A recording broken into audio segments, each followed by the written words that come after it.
More than 40% of the actions we take every day are actually just habit. And I think we all have this idea of this person that we would like to be. If we could just get ourselves to be consistent at the gym, to eat the right foods, to read consistently, to actually practice guitar, to do something every day for that new business. If we could just get ourselves to do the things that we want to do every day, we know that there is this amazing version of ourselves that is out there that we just can't seem to get to. And I know for me, it always felt like in order to actually do those things, I had to change who I was, like be a different person. I need to be disciplined. I need to do the things that I know I should be doing. And while I can do that for a week or two, it's really hard to keep that going. But I would always fail. I'd be right back glued to my phone, skipping going to the gym, eating that ice cream late at night. And every time I did that, I would reinforce this idea that I'm not that type of person who will get to live, that dream that I really want to be. I'm not that version of myself. I would just get kind of down on myself and think that,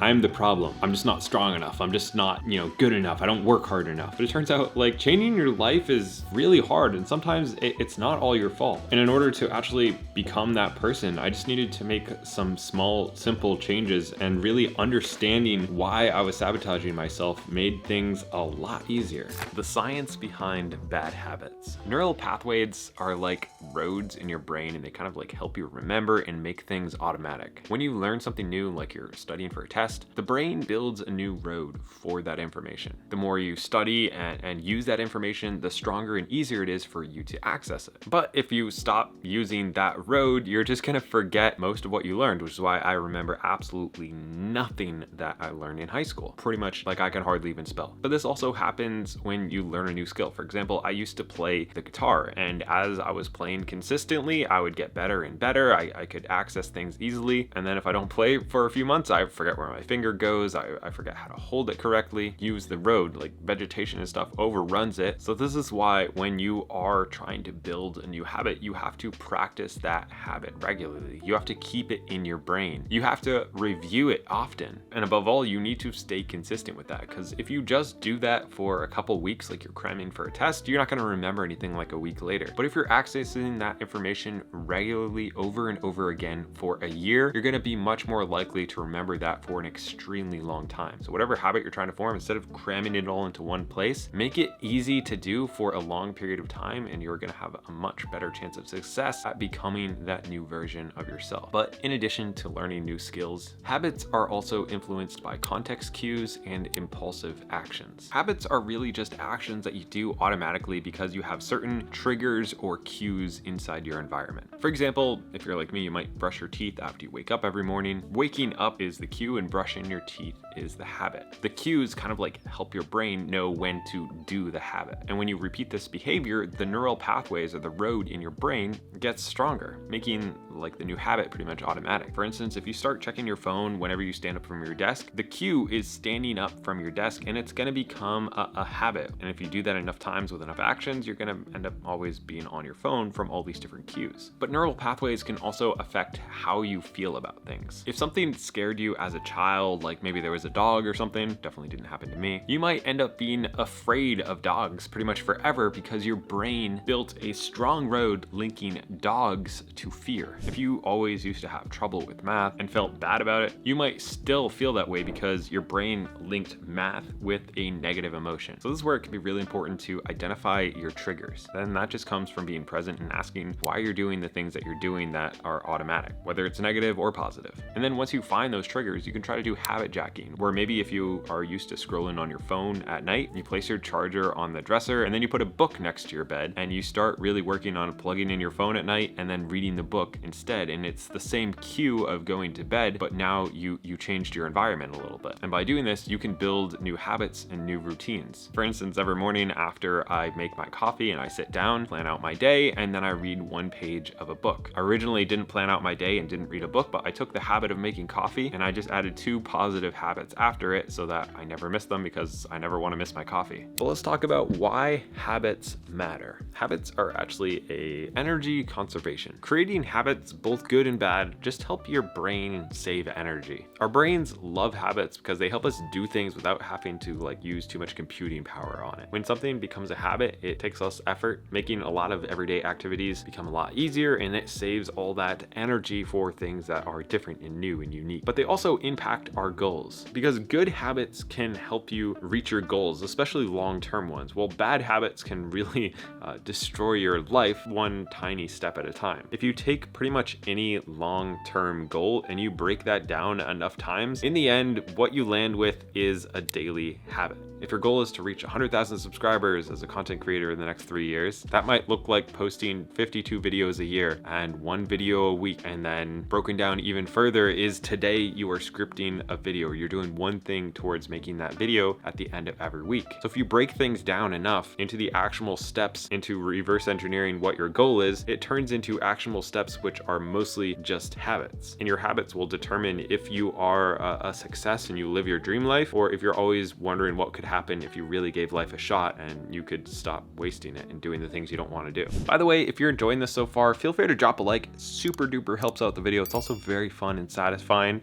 Let's get back to it. Good habits also can support like overall wellness. They can help with efficiency because they require less thinking and effort, and things become more automatic. Because again, if you can set up those right habits, it makes things happen without you actually trying. It can help with your health and your wellness. Habits like exercising consistently, going for walks, even eating right, a lot of those just come down to making correct habits. They can help you manage your time better, reduce your stress, develop new skills. In fact, one of the first books I ever read about this was Atomic Habits, talking about how getting 1% better at any activity every single day compounds to being 37 times better by the end of the year, just by getting 1% better every single day. So identify your key habits and figure out which ones help you the most or that you want to set up. Start small and break down anything big that you want to do into the smallest possible step. Create or hijack a positive cue. Practice this habit regularly to start building that road. Track your progress to help keep you accountable and see how it's actually working, and then adjust as needed. Sometimes you think something will be good for your life and then it turns out like kind of ruining it. So adjust. Actually creating good habits. Forming key habits requires 4 things: consistency, effort, discipline, and willpower. Consistency really just means doing something regularly. To build a new habit, you need to do something for a long period of time. And every time that you force yourself to do that thing, to go to the gym, to read a page of a book, you are pretty much voting for that person that you want to be. You're hacking one branch out of the way on that path to build a strong connection to you being that person that you hope you will be someday. Eventually change your actual identity. But this will take effort, especially at the beginning. Any new habit is going to take effort because you are forging a new path. Your brain is always trying to do the simplest thing possible. It's trying to do the automatic things. So if you're looking to disrupt your life and make a change, even if it's the smallest possible thing, it's still going to take effort at the beginning and less as you go on. And that means it's going to take some discipline, which is one of the harder parts of this. But I like to use a rule called the 2-day rule, which means that I'm just never going to miss 2 days in a row. If I miss reading my book one morning, that's totally fine, but I'm just not going to miss the next day. And as long as I can keep that streak going, I know that I can stick to my habits a lot easier, and I'm much less likely to fall off the bandwagon. The other thing that helps is public accountability, which is why I occasionally mention my goals here on YouTube and habits that I'm trying to start, because then people ask me how they're going, and I need to make sure that they're going. Then, of course, willpower. This is your ability to resist temptations of doing anything else that's harder than the thing that you want to do, or stopping a bad habit. However, for me, I have very little willpower, which is why I love things like the 2-minute rule, where instead of committing to the full habit of,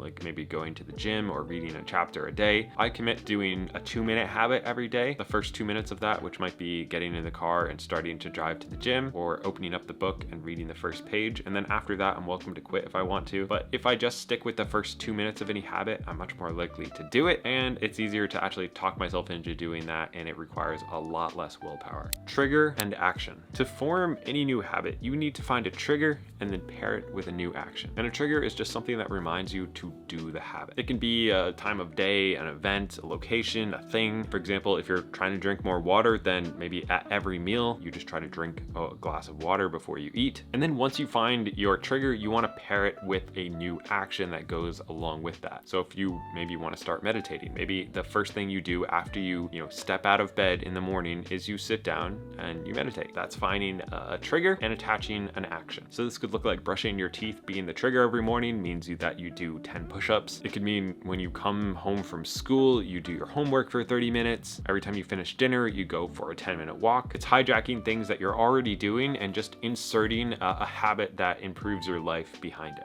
This is where the question comes in. What would this look like if it was fun? Because if you can make a habit actually enjoyable, you're much more likely to actually stick with that habit. If you just see it as something hard or that you have to do instead of that you get to do, you're probably gonna fall off the bandwagon, and you've probably done that a bunch of times already. So just ask yourself the question, what would this look like if this was fun or easy? So if you want to get in shape, you want to better your health, then maybe if you absolutely hate going to the gym and you've tried it 17 times before and you can just never stick with it, ask what would that look like if it was fun or easy in order to get in shape. Do you enjoy playing basketball or soccer? Or Meredith doesn't like going to the gym, but she does aerial yoga type things. I don't know. That's something that she can do for a long time. It helps get her into shape, but it's a activity that she enjoys doing and she hates going to the gym. I love going to the gym, so that's a habit that's easier for me. So if there's something you want to do and you've tried something a bunch of times, try a different route to the same result that is something that you enjoy doing or is easier. You can also make habits more enjoyable by combining them with other activities. For instance, if you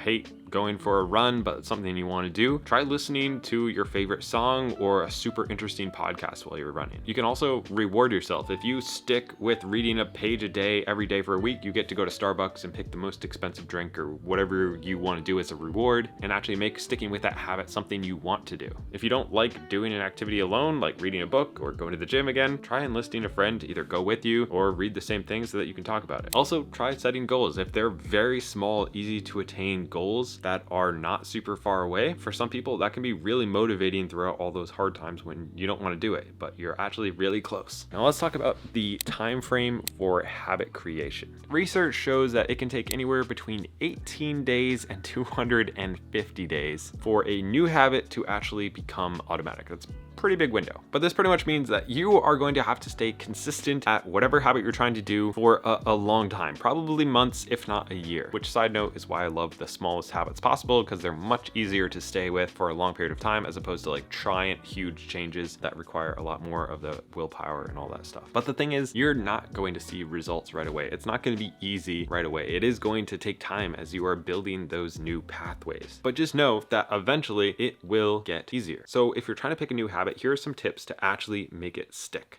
Start as small as humanly possible. If you want to start running, run to the end of your driveway and then come back and do that consistently, and eventually you'll just be so annoyed that you'll run further, but know that you can quit at the end of your driveway. And that'll help you with the next thing, which is to be consistent at that, do it continuously on some type of schedule, and then actually track your progress so that you can see, now I can run a step and a half past my driveway. And you see that you're actually making progress, but you can also see if you miss, and then stay positive. How you frame something can absolutely make or break if you stick to that thing. Saying, I have to go to the gym versus I get to go to the gym makes the entire gym experience very different. So if you want some public accountability, let me know what habit you're going to start down in the comments. And if you enjoyed this video, drop a like. It really helps the video. You could also subscribe if you haven't already. See you next week.